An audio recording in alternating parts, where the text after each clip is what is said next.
Hey guys, welcome back to today's video. Today is Monday, July 27th, 2020, and today we're going to be taking a look at how the electoral map has evolved over the past couple of months.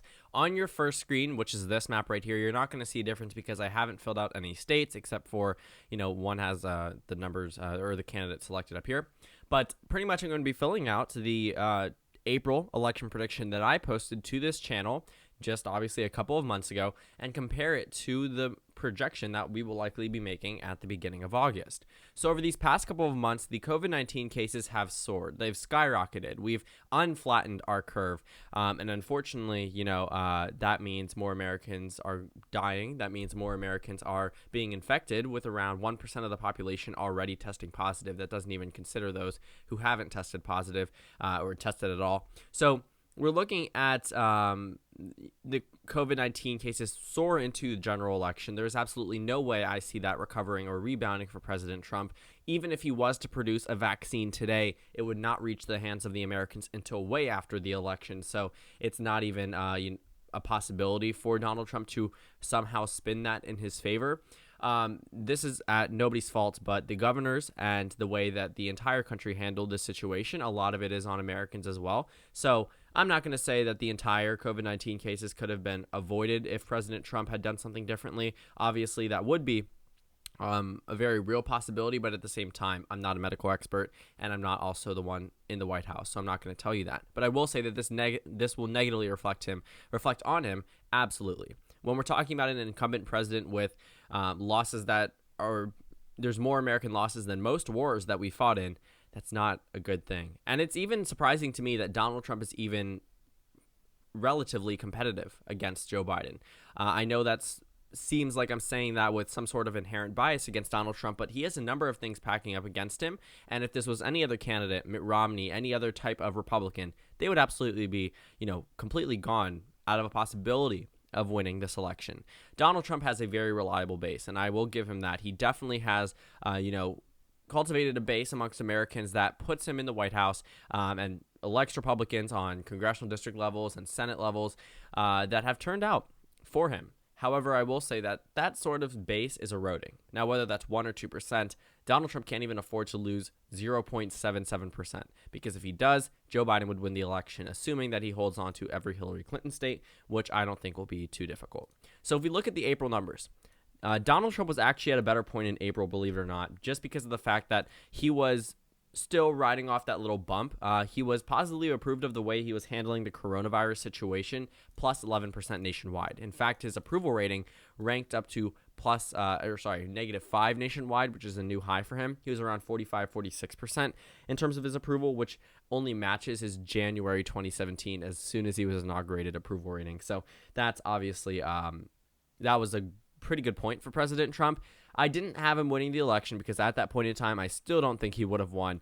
Though he was approved of the coronavirus, still holding the election that day, he likely would not have won. I think Joe Biden would have narrowly edged out that one. I only gave him 280 electoral votes. So we'll see once the map actually comes through, and then we'll talk about how much this map has dramatically shifted in favor of the Democratic Party, putting them at a much more competitive nature in a lot of these states. So let's go ahead and fill in all the safe states. There's no point in I don't know why my Discord notifications are going off. I thought I was on Do Not Disturb, but I guess not. Nebraska's 2nd District, that one needs to be a toss-up just for right now. And then we'll talk about the states that I consider to be likely. I think this is all of the safe states, Alaska included, safe for the Democrats and Republicans. So let's move on to the likely states because I think those are important as well. We have South Carolina and Mississippi as likely. Texas also as likely, which I think is pretty shocking to say the least, considering how much it's reduced down to not being a likely state. Minnesota was likely for the Democrats, Virginia as well, Colorado, New Mexico, and Nevada. I still stand by that. I still think that was just a very good characterization of the races at that point in time. I still don't think Donald Trump has a shot in any of these 3 states that I just highlighted as likely for the Democrats. For Maine at large, I characterize that as likely. Still agree, Maine 1st district, but I gave Joe Biden Maine's 2nd congressional district, which I think is the only fundamental difference from Biden to Trump since then. Looking at the Rust Belt, okay, so we have to characterize some of the, I just characterized the tilt district. I don't know why I did that, but let's go ahead and characterize the lean Republican states. So I had Georgia as a lean Republican state. I also characterized North Carolina, Ohio, and Iowa as lean GOP states, and Nebraska's 2nd District. By the way, if you're wondering where you can find all of these projections, I don't hide them. I'm not going to delete them if I'm wrong after the election, but they're on a playlist on my channel. You can go ahead and find that. I'll put it up on the screen at the end of this video, so you can either skip to the end if you just want to watch those and ignore this video entirely.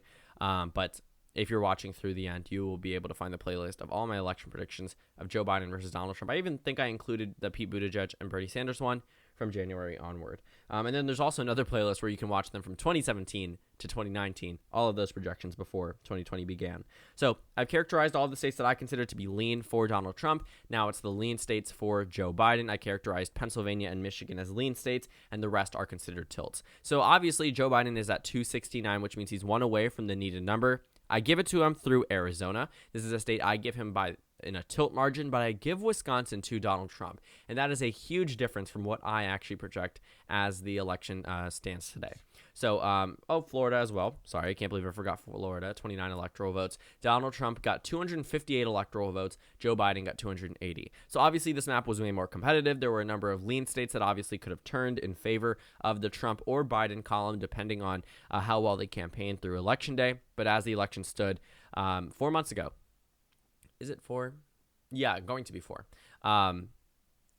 Donald Trump was at a much better point. Now let's talk about this election projection. So we're going to go through this one pretty quickly just because I want to talk about it a lot more than just me filling out the map. But I am talking about it while I'm filling out the map. So we're looking at an electoral college map that seems very similar to one we saw in 2016. But unfortunately for Donald Trump, the data likely won't be as off as it was just 4 years ago. And it actually wasn't even that far off. I know I say that just because a lot of people assume that the data was wrong.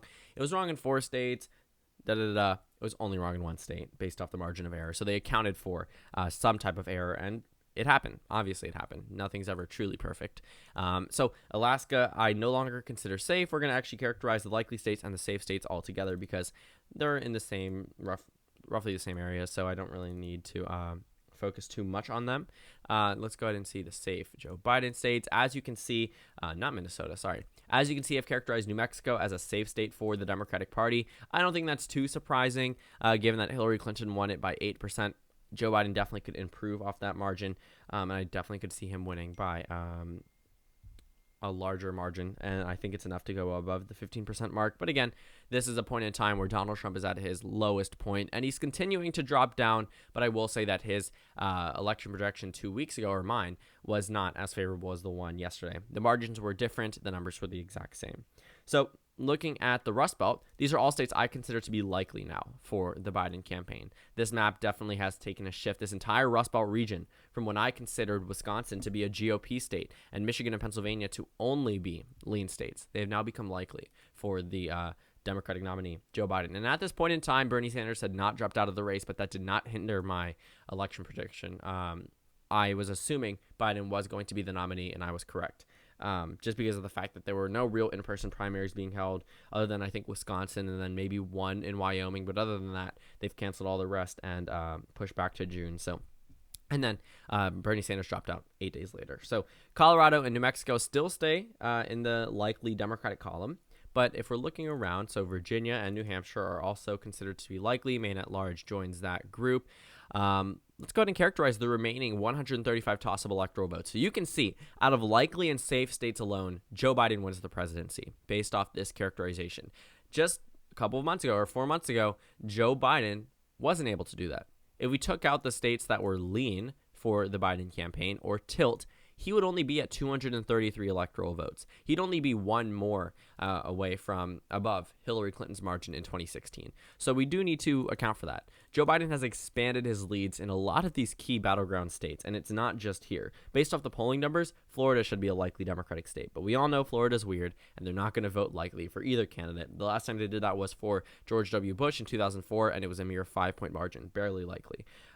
So North Carolina, I consider to be lean for Joe Biden, along with Florida. However, I gave the remaining states, except for Arizona, the remaining states to Donald Trump. So Iowa went to Trump, Ohio tilt, and Georgia tilt, and Texas tilt, and Maine's 2nd District went to Donald Trump by a lean margin. Surprisingly, Nebraska's 2nd District went to, at least surprisingly compared to the past projection, went to Joe Biden, and Arizona went by a lean characterization to the Biden campaign. So as you can see, this map has drastically shifted bluer. If we're looking, Texas went from likely Republican down to tilt Republican. Georgia went from lean Republican down to tilt. North Carolina flipped. Florida flipped. Wisconsin flipped. Ohio narrowed down. Nebraska's 2nd district flipped. I mean, if we're looking at what I'm talking about, erosion amongst the Donald Trump base, Montana, Missouri, Indiana, Mississippi, South Carolina, Alaska, these are safe Republican states, but we could likely see them drop below 15%. This is not to say Joe Biden has any type of shot in these races. This is more so to say that Donald Trump does not have as much of a base as he did 4 years ago, which I think is 100% true. If Donald Trump ends up winning on Election Day, a lot is going to have to change in these upcoming 99 days. But if he doesn't, well, we pretty much expected that at this point. Looking at this map, as you can see, a lot of states were redder. A lot of states were lighter shades of blue, because I was not too solid in my characterization of Joe Biden possibly winning these states. Michigan and Pennsylvania still seemed difficult for the Biden campaign to hold on to. I understand it's a 1% increase, and at the point in time, I did expect Biden to carry it, but it was not by a large margin. I expect Biden to see similar margins to 2012 Obama in the Rust Belt, and that's largely because of the fact that the economy is no longer as high as it was back in April. It was taking hits, but it's still pretty bad, and though it is recovering in quotes, it's not going to be high. The unemployment rate, I think, is expected to still be 10% on Election Day. So for any incumbent president, that's bad. Doesn't matter if it's their fault or not. So the Rust Belt, huge on the economy for Donald Trump. They've lost that. Coronavirus approval rating amongst Democratic governors in those states, very high. Approval rating amongst Joe Biden, very high. Approval rating amongst Donald Trump, very low. So the Rust Belt, I think, at this point, might be a lost cause for the Trump campaign. Now, this is not to say Joe Biden can't mess up. Definitely can. Made a number of statements in the past that have derailed his campaign. But at this point in time, Joe Biden really needs to say nothing in order to win this election. So the Rust Belt's moved. Where else? South. The entire Southwest, or not Southwest, the entire Sun Belt or southern region of the United States has become bluer. If we're looking, Arizona's moved leftward. Texas has. Georgia has. North Carolina has, Florida has. Looking at the rest of these states, they all have taken a shift in favor of the Democratic Party. And why is that? Donald Trump is losing support amongst his base in the South. He's gaining support amongst minority voters. Donald Trump has excited minority voters at this point in time. The Black Lives Matter protests were not happening. That was not a thing. There were no gates outside the White House. There were no nationwide protests. None of that. So that's one thing that Donald Trump, he only had to worry about the coronavirus, which is why he was at a much better position. But with a coronavirus and a civil rights issue on top of it, no, he's not going to do well in this election unless something changes or Joe Biden really messes up, which is a very real possibility for both sides. So that's pretty much it for this video. Thank you guys so much for watching. Make sure to comment down suggestions below. Subscribe on the left if you haven't already. And check out the Instagram and Twitter. On your screen, there should be a video that you can go ahead and watch. And then a playlist, like I said, for the 2020 election nights from 2020 upward. You can just go ahead and see how much they've changed over time. Again, thank you guys so much for watching. And I will see you all later today.